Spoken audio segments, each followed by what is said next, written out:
It's Queenie. It's Queenie. It's Ellen. It's Ellen. It's the Queenie and Ellen Show. Hi, everyone. This is a show about two book besties talking and discussing everything literary. Hi, I'm your host, Queenie Clem, and I'm an avid book reader, book reviewer, beta reader, a part-time editor, and a lover of the literary world. I'm a book blogger, and I have a channel and a blog called Queenie's Booktalk and Reviews. And here is my co-host, Ellen. Hello, guys. Glad to be on your show, Miss Queenie. I'm Ellen Sutter, and I'm of ESP Book Chat. We're a reading group, as well as I'm the CEO of ESP Presents, where we interview authors, we have book shows, we have live events on Facebook and Zoom. Glad to be on your show. Once a week, we will be doing a video about a topic discussing everything literary. There will be book discussions, literary events, author spotlights, and so much more. Today, we'll be doing our 10 commandments. Are you ready? Yes, I'm ready. All right, we're going to start off with Miss Ellen. What is your first commandment? OMG.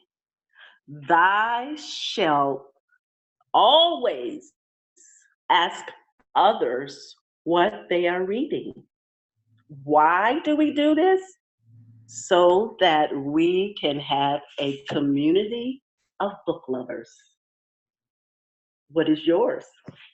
My number one is never tell the end of the story to a reader's friend. They don't want to hear the read. They don't want to hear any spoilers. It doesn't bother me, but some people it bothers. So I would never tell the end of the story.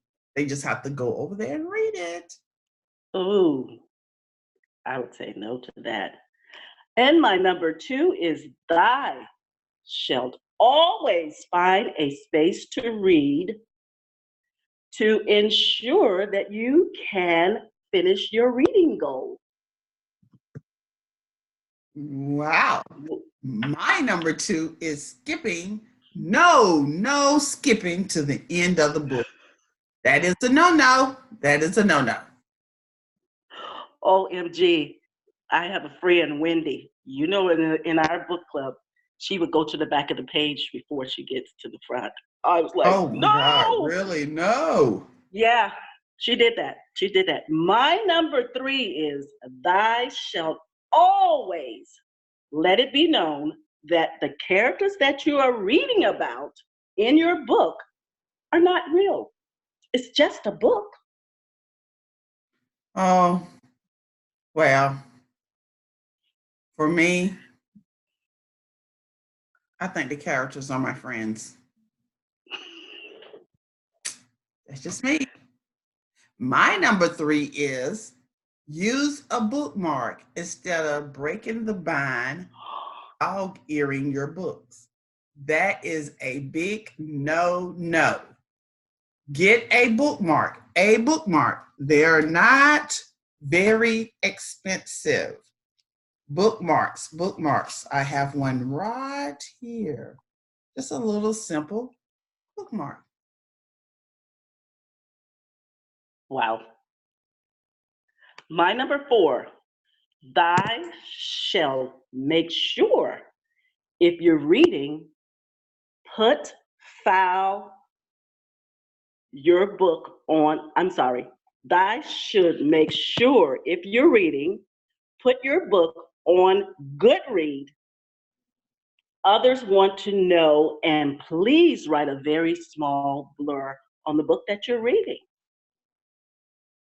Yes, because you're very big on blurs, correct? Yes. I am not. If I see the book cover, boom, it gets me. Then I'll scan through it, see how many pages, how many chapters. Then I'll look at the blurb.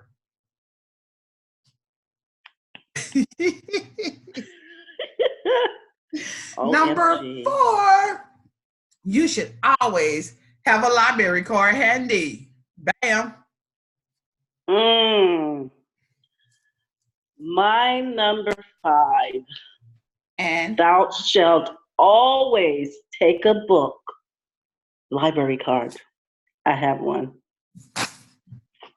but I always lose them and use my grandson. Shh. But do you know your library card number? No. I do. 1109-277-395. Bam. Oh, goodness.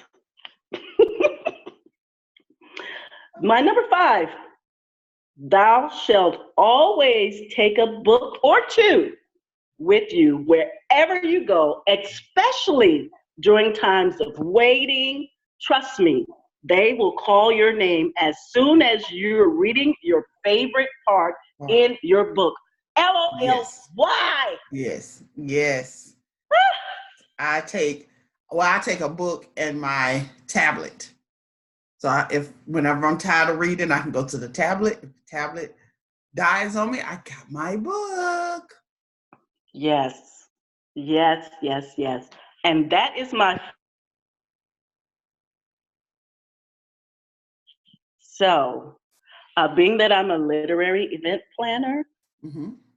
so I don't know if you want to take the road this time, but since we stopped off on me and you tell us about your number 1 on your blog, or do you want me to take it away? My number 5, you should always read series in order, like a book of series. You got 3 books. Number 4, number 3, you do 1, 2, 3, then 4. Some of them could be standalones, but still, I read them in order. I cannot stand to read them out of order. Can't do it. I can't either. I can't either. Right now, I have a book by Wendy Wax, and it's the Beach series. I have book 3, 4, and 2, and I will not read it until I get the other ones. Book 1. Mm-hmm. Yes. Well, what is your number 5? Well, that was my number 5. Okay. Now, this is the literary part of me. So I have 5 literary event planner. I'm a literary event planner. I used to plan for people to come in town. Mm-hmm. So now I do it on Facebook Live. So this is my number 1, Queenie, for the event planner. Thou shalt not hold back what is required to make this event happen. Be upfront about what you and the author's intentions are before the event starts. Oh, wow. Did you have a bad experience or something? Yeah, yeah, I would say, yeah. I had to learn that along the way, because sometimes with the snail mail of email now, Mm-hmm, mm-hmm. sometimes people get a chance. It's hard to sit down nowadays, Queenie. Sometimes you think you're going to get to your mail and there's no mail there. And then you get to your mail and you realize you have not communicated in a while. And so that's why if they local, I'll give it like 2 months to keep communicating. But if they're further out, I have to communicate a little bit more. So yeah, you don't want to leave off on y'all last conversation and assume that everything is ready, set, go. Mm-hmm, mm-hmm. Yeah. What is yours for your blog? I'm still on my reading. Thou shalt not lend out your books. Ooh. I did that on several occasions and I never received my books back. So now It just hurts so bad. I do not lend my physical books out unless, I have an exception, my family. And it has to be somebody in my family that I can trust. But I do lend my books out on my Kindle. I do that. But as far I do that too. as books, I have stopped that process. But lending books out, and this is serious, I used to have a list of the name of my books. They check in and check out on that list. Really? It was that serious. Oh, no. Geez. It was that serious. God. And then one time, Queenie, somebody put tick marks in my book. They was reading, and they tick marked my book. We found out who it was, but we'll leave that story alone. And they may see this. Don't tick mark her books anymore. What's yours? Okay, for the literary event planner, my number 2, thou shall not plan an event off of what your heart desires. I've done that before. I've It done should that be. before with, it shouldn't be off of what your heart desires because your heart has a lot of stuff that you Hmm. want to do, Hmm. but your income does not say that. Your expenses does not say that, and then you get into a lot of trouble because you planned what your heart's desire and not what your expenses say. I've done that before. That's a no-no. Okay. Okay. Hmm. Let me ask you about that then. Would Now I have seen this happen before, but not as far as literary, but event planner. Period. I have seen event planners plan what they want instead of what the client wants. I've seen that as well. And I'm like, no, they wanted this vision, but you're going with your own vision, and then Hmm. that client does not check up on or follow up on that event planner. So when that day come, they're looking crazy because it's not what they had in their mind or the concept that they wanted from the get go. Wow. I've never experienced, but I heard of it. Hmm. Okay, my number 7 is I always read in silence. I cannot have any distractions. Cannot take it. I don't know if it's because I'm getting older. I have to have total silence to read, to focus, to concentrate, whatever you want to call it. Some people like music. Some people, I can't do it. Get on the bus, city bus, I tried it one time. There was so many conversations going on. Couldn't do it. Well, I think I'm like that too. But I can have noise around me, but it depends on what type of book it is. I'm so engulfed that nobody knows. That I'm like, Ellen, Ellen. I'm like, huh? Mm-hmm. But I've had where I had to say, look, I'm reading, don't mess with Nana while she's reading. And everybody know when I have a book, even my husband, leave me alone. So yeah, I guess I'm pretty much the same. Pretty much the same. Number 3 of the literary is thou shalt not look at what others have done and to recreate what you don't have in your funds. Be honest. Okay. Hmm. You want to elaborate? So with that, you see something and you're planning it for them. You're their event planner, so they have what you planned. Mm-hmm. And the person that had you to do the event didn't really have it in their expense, so you made it happen and recreate it because you know that you're going to get paid. But the person who had you to recreate what they wanted you to do, they wasn't upfront about what they had, along with the expense of paying you Mm-hmm. for doing. So somebody got chopped off, Yes. because they wasn't upfront on what they, just recreate this, blah blah. Yeah. So that one right there, that's a no-no. Yeah, it is. My number Yeah. is thou shalt take notes or use sticky notes to do your review. Like some people like to highlight and circle in their book certain things that they want to put or remember to put in an interview review. I use a notebook or sticky notes and stick it in there, or I get a sticky note and like go wherever I want to highlight. I go right there and put the sticky note right there on that paragraph, and I write whatever note I need to put to make me remember, come back to this paragraph because it's got something in there that I need to explore more or whatever. That's a great idea. What I'm going to take that into account. That's good because I usually just have my pad and whatever chapter I'm in. If I have a physical book, Mm-hmm. whatever chapter I'm in, I write that chapter. And you know how sometimes the authors have like a theme heading, right? They might be talking about Merle this time, and they're Mm-hmm. talking about Sally. So whatever that chapter heading was, I would put it under there. This is chapter 1. They were talking about Merle, for example, and then I could put my notes there. Mm-hmm. And when I'm in the Kindle, I love the highlight of the Mm-hmm. I Kindle do and put too. the notes, and I can drop the notes down. And that's the best feature I like of the Kindle. I think that's good. I'm gonna have to learn that tip from you. That's a good tip. Thank you.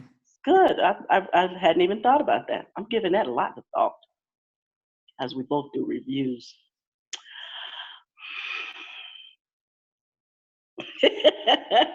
Here's another "thou shalt not." Thou shalt not plan an event without taking into account that either of you have followers. That is a big one. Oh, I've had people say, okay, I want you to do something for me. Do you have any followers? It's not about me. It's do you have any followers? You're the author, not me. mhm. I should have followers, yes, but you should have, I don't know who, because what I usually do, I search for that author's, like, who are their fans and different things like that. I do Mhm. search that. I do my part. But if you never told your readers that you had an event, that's not on me. Yeah. So we both have to do the follow things because they're there to be fed and, same thing. So I always say you must have a following as well as myself. Yes. Hmm. Number 9, thou shalt encourage non-readers to read. I love that. Love that. I get that a lot. Oh, reading is dumb. Reading is boring. No, it's not. It takes you to it. You get to escape reality and come into another world of characters, settings, something different than your own norm. Mm-hmm. So it takes you out of Mm-hmm. your comfort zone, out of your little bubble, out of your space, and take you to a whole new, informed and improved world, new world. I like that too, and that's true because I've spoke to people who wanted to read, and even myself, I wanted to start reading. This is before I wasn't reading, and I wanted my son to read. I found out my own experience is you have to find out what genre you in. Start there.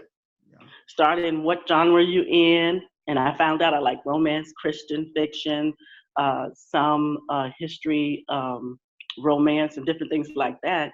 And then my first book, and I always say this is Kimberly Lawson Roby's book. I read 8 of her books in less than 3 months. And so I told others, and the way you tell people about your books, I'm very dramatic, as you know, and I'll tell them about it, and they're like, I want to read that.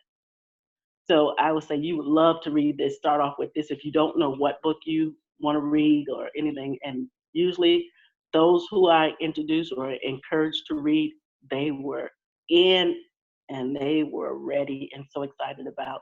They just started reading something they wanted to do. Yep. But That you said is something so about good. know your genre. Mm-hmm. And Jamal, he's 9. He reads, but he don't read what I want him to read.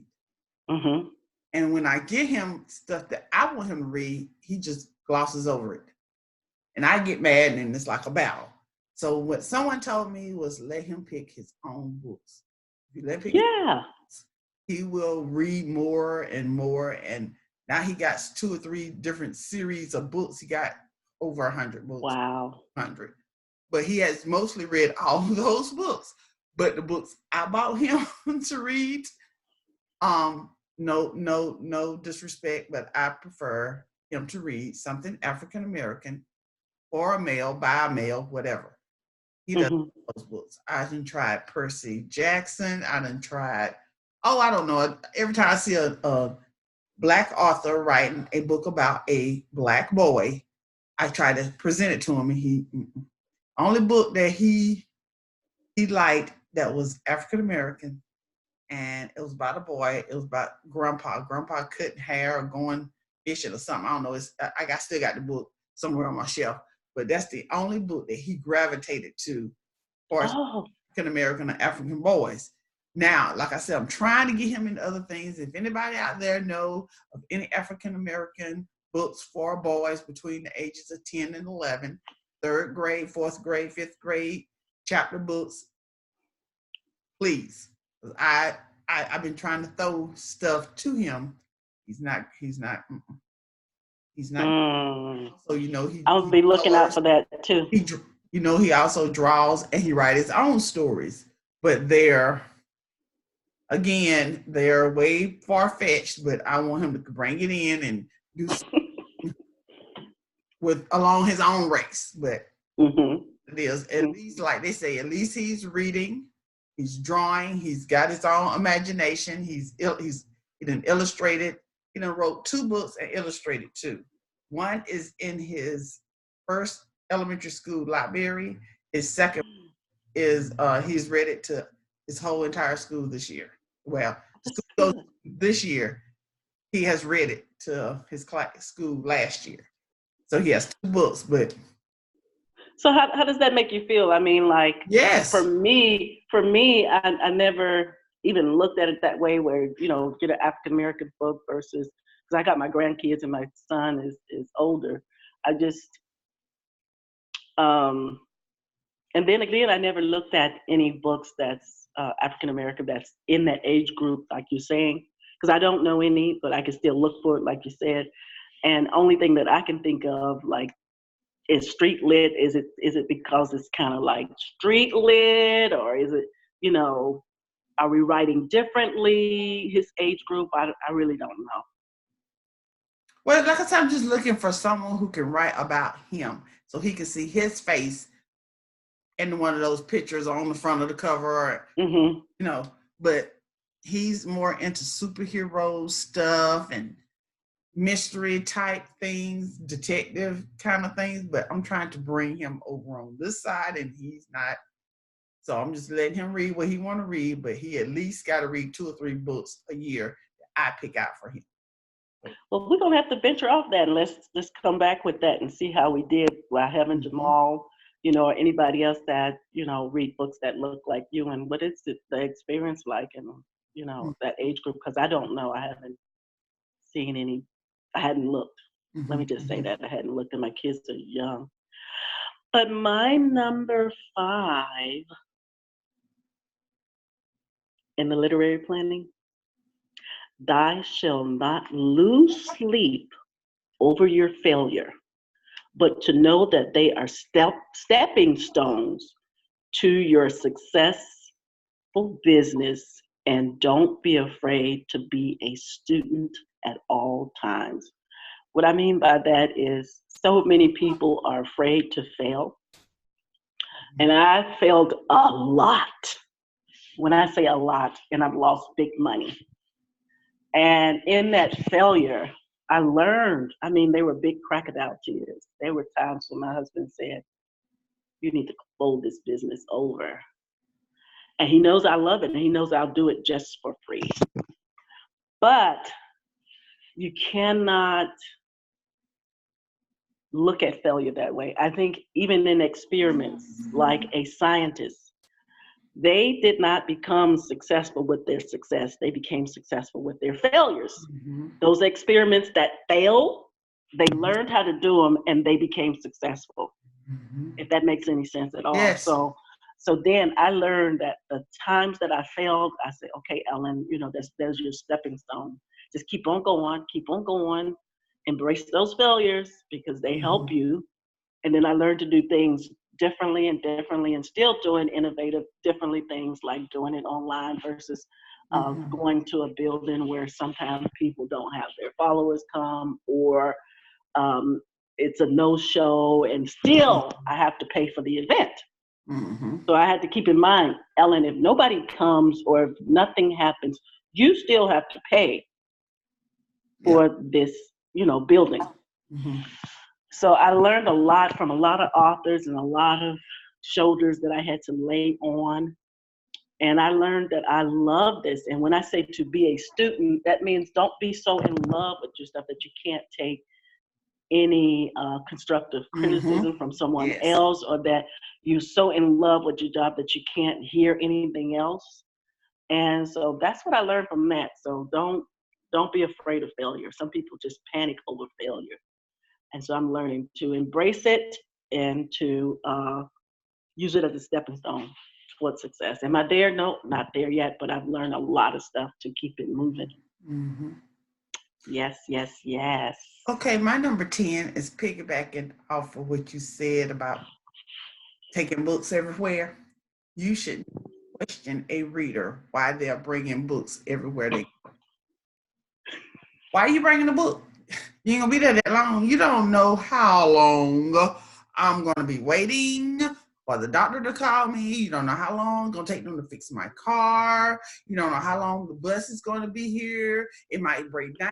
You have a book in your hand instead of talking to somebody you don't know or whatever.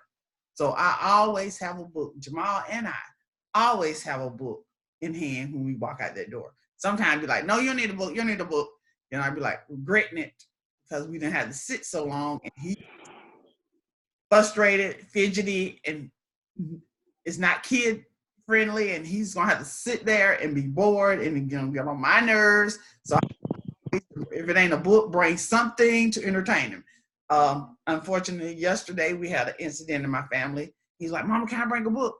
Yes, bring a book. And he brought a book. He started reading it, and then things took place and he had to leave. But he brought a book. I didn't bring a book because I just went inside. But I did have my phone with me that has my Kindle app on it. So I was good, but I still didn't get to read none yesterday. But I will get to reading today. Oh, that is so good. I'm the same way, Queenie, with the reading. I have to have a book everywhere I go. Everywhere. Because there is a wait. And I wonder what people do in their wait. I've seen people in their wait biting their nails, picking their nose. Mm-hmm. I've seen them be angry. I'm like, I literally say this, Queenie, you should have bought a book. I didn't think and take into account that maybe they don't read. I said, tell you what, you bring a book, you see how they call my name? You see how they call my name? Mm-hmm. I did that. Or a magazine, or a newspaper. Yeah, I rubbed it in. A magazine or something. I'm so serious. Yes. I'm so serious. When you read a book, they call your name. I mean, things just, and I'm like, oh my goodness, did you really call me? And folks looking at me like, is she crazy? Wait a minute. They'll call you. Like you'll get there at 9, your appointment's at 9, they call you a little bit like 9:15. You go back there, you're sitting back there at 10 o'clock. That's a good time to read too. I realized that because I go to a lot of doctor's appointments. But I have my book and I'm like, I'm not gonna read because they're gonna call me in a minute. And lo and behold, they called me and I get back there. And like a couple of weeks ago, I was at the doctor. I got there soon, it went 5 minutes later, they called me to the back. But I sit there 45 minutes for the doctor. So I got like 5 chapters read in 45 minutes. That's what I'm talking about. So I didn't want to wait there 45 minutes, but I always, when I go in, this is funny. When I go in the doctor's office and be sitting waiting for him to come or her to come, I'm checking my watch. Okay, it's 9:18. Let's see how long it takes them to get in here. I do that too. And that's how I know 45 minutes before the doctor actually came in and seen me. Wow. I got 5 chapters read that day. I tell you, I went to my eye appointment. And I guess I forgot they were going to dilate my eyes. I was like, wait a minute, let me just read a little bit more before you dilate my eyes. He's like, are you serious? Are you serious? Wow. I don't know if you went You through that. are an avid book reader. I know. Hi. I'm still trying Queenie. to read while my eyes are dilated, and I can see the proof. They just getting wider and wider. Now I can't see nothing. I read it to the if you want to say dilation kicked in. Girl, I read. They was like, "How did you so see it?" So you need to hold your hand up and say, "I, Ellen, am an avid book reader." I, Ellen, am an avid reader. Yes, I am. Thank you, Queenie. This is good. All right, y'all. This is the Queenie and Ellen Book Talk show. And once again, we will be on once a week. That is on Wednesdays at noon. So check us out next Wednesday. All right? All right. Hit it. It's Queenie. It's Queenie. It's Ellen. It's Ellen. It's the Queenie and Ellen show. That's right. Queenie and Ellen. All right. Take care, everyone. See you next Wednesday. Bye. Woo-hoo.